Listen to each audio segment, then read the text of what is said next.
Your Canadian grandmother never needed a laboratory to understand nutrition.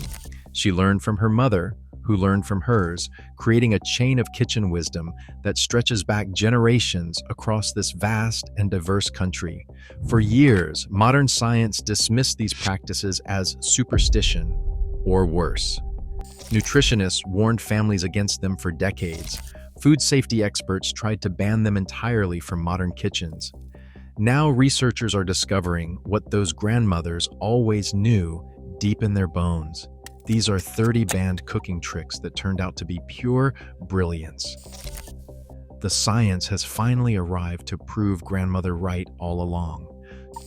Cooking with cast iron skillets was standard practice in Canadian kitchens long before scientists discovered the pains actually fortified food with dietary iron. Research confirms that acidic foods like tomatoes, when cooked in cast iron, absorb significant amounts of the mineral and help prevent anemia. Those heavy black pans passed down through generations were doing double duty as cookware and as nutritional supplements. Grandmothers seasoned their skillets with lard, building layers of a natural non-stick coating. What seemed like stubborn attachment to old equipment was a health intervention disguised as tradition. Slow cooking, tough cuts of meat was once dismissed as wasteful of human fuel, yet Canadian grandmothers knew patience transformed inexpensive cuts into tender luxury. Scientists now confirm that collagen in connective tissue requires extended exposure to low temperatures to convert into gelatin, creating silky textures. Research shows that slow braising breaks down muscle fibers gently while retaining moisture. Grandmothers set their pots on wood stoves and let oxtails simmer for hours until the meat fell from the bones. What seemed like old-fashioned cooking was precise technique that restaurants now charge premium prices to replicate. Saving bacon grease and meat drippings was labeled an unhealthy habit that would clog arteries. Yet Canadian cooks never stopped saving every precious drop in ceramic crocks by the stove. Modern research reveals that these rendered animal fats contain fat-soluble vitamins that processed oils lack entirely. Scientists have found that natural fats provide stable cooking temperatures, which help prevent harmful compounds that form when vegetable oils break down. Grandmothers used these drippings to season vegetables and to make gravies. What dietitians condemned for decades, nutrition science now acknowledges as traditional wisdom. Using lard instead of vegetable shortening for baking was demonized as an artery-clogging practice.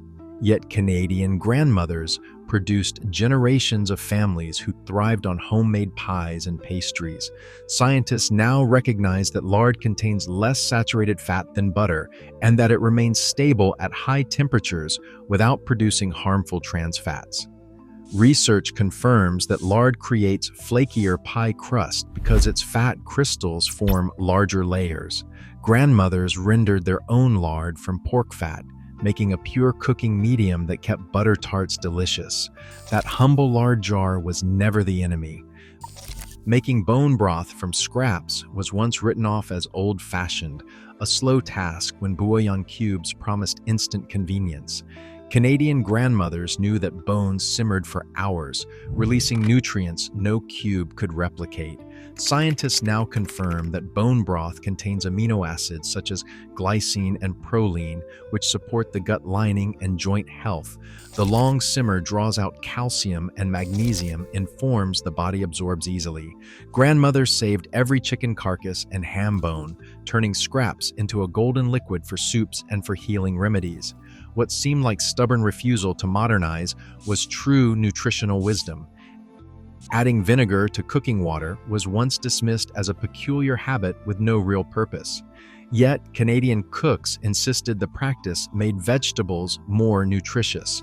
Scientists now confirm that vinegar helps preserve vitamins during cooking and increases absorption of minerals like iron and calcium. Research shows that acidic environments protect certain nutrients from heat degradation. Grandmothers added a splash of apple cider vinegar toward the end of cooking. What once seemed like arbitrary seasoning was nutritional optimization. Marinating meat in buttermilk was a technique Canadian cooks used to transform tough cuts into tender meals. Food scientists now understand that buttermilk's lactic acid gently breaks down muscle fibers without turning meat mushy. Research confirms that buttermilk marinades penetrate deeper than vinegar-based ones. Grandmothers would submerge chicken pieces overnight, then dredge them in seasoned flour, producing fried chicken so tender it fell off the bone. What seemed like folk wisdom was precise food chemistry. Soaking dried beans overnight was a ritual Canadian cooks performed religiously. Grandmothers would set their beans to soak before bed, knowing morning would bring a pot ready for slow cooking. Modern science now confirms that overnight soaking reduces compounds called oligosaccharides that cause digestive discomfort, while improving nutrient absorption. Researchers have found that soaked beans retain more minerals and develop creamier textures. The practice also reduces phytic acid, which can block mineral absorption. Making sauerkraut in crocks was once seen as risky preservation, but Canadian grandmothers kept fermentation crocks that provided nutrition through long winter months. Scientists now champion lactofermentation because it produces probiotics that support gut health and immune function. Research confirms that fermented vegetables contain higher vitamin levels than fresh counterparts. Grandmothers shredded cabbage, mixed it with coarse salt, and packed it into crocks. What modern food safety once discouraged, health science now celebrates. Using maple syrup instead of white sugar was once considered old-fashioned. Scientists now recognize that pure maple syrup contains significant manganese, zinc, and potassium that refined sugar strips away during processing. Research confirms that maple syrup provides antioxidants and has a lower glycemic impact. Canadian grandmothers stirred it into coffee, drizzled it over pancakes, and baked it into butter tarts. What was dismissed as backwoods preference turns out to be nutritional wisdom. Cooking wild rice the traditional way was abandoned by many who preferred quick cooking varieties. Yet Canadian grandmothers knew that proper preparation unlocked nutrition that shortcuts bypassed. Scientists confirm that wild rice contains more protein than most grains, and it provides resistant starch that feeds beneficial gut bacteria. Research shows that traditional long cooking methods make nutrients more bioavailable. Indigenous communities had perfected these techniques over thousands of years, and prairie grandmothers learned from that knowledge. The slow simmering was key to unlocking maximum nutritional benefit. Smoking fish and meat was dismissed as primitive preservation, no longer needed in the age of refrigeration. Yet Canadian grandmothers continued the practice because they understood something deeper. Scientists now recognize that smoke contains compounds with antimicrobial properties and that it adds complex flavors impossible to replicate artificially.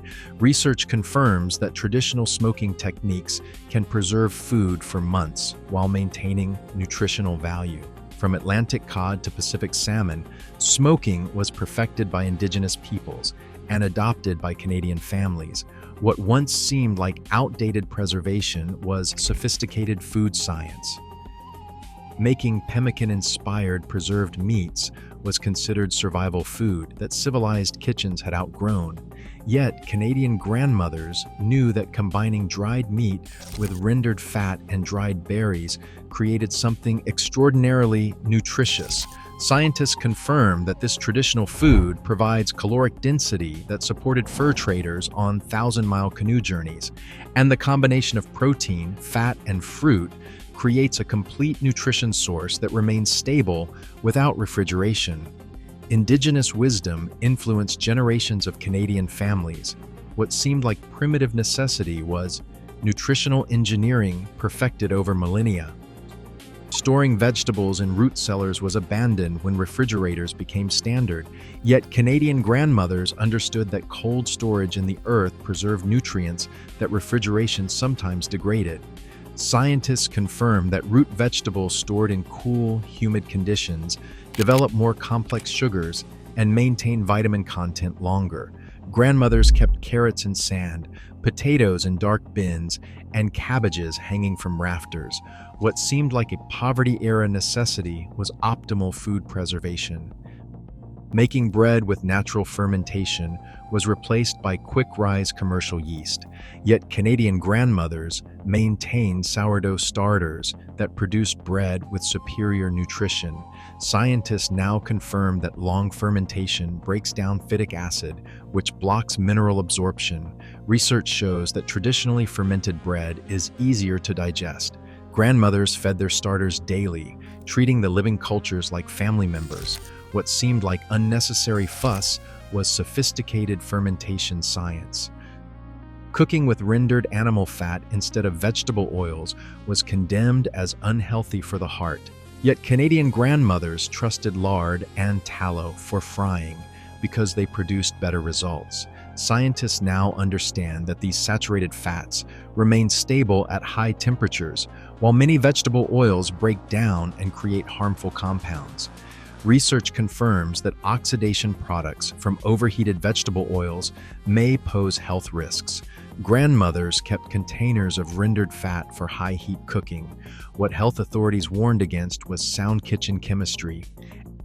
Adding baking soda to beans was considered a strange practice, one that would turn beans to mush. Yet Canadian cooks knew a pinch helped tough, dry beans cook faster. Scientists now confirm that baking soda raises the pH of the cooking water, which weakens pectin in bean skins. Research shows that alkaline cooking water also reduces the compounds that cause digestive discomfort. Grandmothers added just enough to help beans along without turning them to paste. What seemed like unnecessary kitchen chemistry was a practical solution. Seasoning food without measuring was long criticized as imprecise cooking that could never produce consistent results. Yet, Canadian grandmothers created dishes so perfectly balanced that written recipes could not capture their magic. Scientists now understand that experienced cooks develop a sensory calibration that can exceed the accuracy of measuring cups. Research confirms that intuitive cooking engages multiple senses at once. Grandmothers tasted as they cooked, adding pinches and dashes until their hands knew the dish was right. What seemed like careless approximation was sophisticated skill. Reusing frying oil multiple times was long condemned as unhealthy, yet Canadian grandmothers knew the oil could actually improve when used carefully. Food scientists now confirm that properly strained oil develops a seasoning that enhances flavor, and the first fry removes moisture that otherwise causes faster degradation. Research shows that oil used 2 or 3 times produces better browning and crispier coatings. Grandmothers strained their oil through cheesecloth after each use. What once seemed like dangerous frugality is actually a technique that professionals now employ. Salting meat well in advance was once dismissed as a practice that would dry out proteins. Yet, Canadian grandmothers knew their roasts turned out juicier when salted the night before. Food scientists now call this dry brining, and they recommend it enthusiastically. Research confirms that salt initially draws moisture to the surface, and given time, that brine is reabsorbed deep into the meat. Grandmothers would rub their Sunday roast with salt and spices, then let it rest overnight in the cold room. What modern chefs present as a revolutionary technique, Canadian cooks practiced for generations. Adding sugar to savory dishes was mocked as an unsophisticated palate. Yet, Canadian grandmothers knew a pinch of sweetness transformed their stews into something extraordinary. Scientists now understand that sugar enhances perception of other flavors and reduces bitterness. Research confirms that small amounts in savory dishes improve overall flavor balance. Grandmothers stirred a spoonful into baked beans and balanced acidic tomato dishes with just enough sweetness. What seemed like a strange kitchen habit was sophisticated flavor chemistry. Cooking vegetables with fat was condemned as adding unnecessary calories to healthy food, yet Canadian grandmothers insisted their method made vegetables work harder for the body. Scientists confirm that fat-soluble vitamins A, D, E, and K cannot be absorbed without dietary fat, meaning raw or fat-free vegetables deliver far less nutrition than they promise. Research shows that cooking leafy vegetables in butter dramatically increases bioavailability of these essential vitamins. Grandmothers sautéed their greens in rendered fat. What dietitians dismissed was nutritional optimization. Double frying for extra crispiness was considered wasteful by those who did not understand the science. Canadian grandmothers knew that frying fish or chicken twice produced a crust that stayed crispy for hours. Scientists now confirm that the first fry cooks the interior and sets the coating, while the second fry at a higher temperature creates a shatteringly crisp exterior with less oil absorption. The technique drives out moisture that would make coatings soggy. That extra step transformed ordinary fried food into legendary fried food. Letting batter rest before cooking was a step many modern cooks skipped. Canadian grandmothers insisted the wait made all the difference in texture. Food scientists now confirm that resting allows gluten strands to relax, starches to hydrate fully, and air bubbles to stabilize. Research shows that rested batters absorb less oil during frying. Grandmothers would mix their pancake batter, then attend to other tasks while the mixture transformed. What seemed like patience forced by busy kitchens was deliberate technique. Bringing meat to room temperature before cooking was dismissed as a dangerous food safety violation. Yet, Canadian grandmothers pulled their roasts from ice boxes an hour before cooking and achieved results that cold start methods could not match. Food scientists now confirm that tempered meat cooks more evenly, developing better crusts while staying juicy inside. Research shows that properly handled meat reaches safe temperatures faster when starting closer to room temperature. What food safety warnings tried to ban was a technique that improved results. Using every part of vegetables was once dismissed as desperate poverty cooking by people who tossed carrot tops and beet greens. Canadian grandmothers knew those parts were rich in nutrition that grocery stores taught people to throw away. Scientists now confirm that vegetable tops often contain higher concentrations of vitamins and minerals than the roots. Beet greens provide more iron than the beets themselves. Grandmothers washed and cooked these tops alongside their vegetables. What seemed like making do with scraps was whole food eating. Using blackstrap molasses instead of white sugar was once seen as old-fashioned and a mark of poverty. Scientists now recognize that blackstrap molasses contains significant iron, calcium, and magnesium that refined white sugar strips away. Research confirms that molasses provides antioxidants that support bone health. Canadian grandmothers stirred it into baked beans and baked it into gingerbread, satisfying sweet cravings while delivering real nutrition. What was dismissed as poverty cooking turns out to be nutritional wisdom. Layering seasonings throughout cooking was considered fussy by people who simply salted their food at the table. Yet Canadian grandmothers built flavor in stages, creating depth impossible to achieve any other way. Scientists understand that adding spices at different points creates complexity because heat transforms aromatic compounds differently.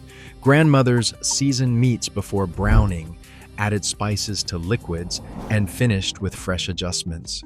What seemed like excessive attention was sophisticated technique.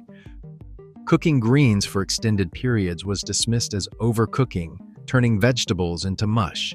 Yet Canadian grandmothers knew something nutritionists took decades to confirm. The long, slow simmer breaks down tough cellulose fibers that human stomachs struggle to digest, releasing nutrients that greens cooked quickly keep locked away.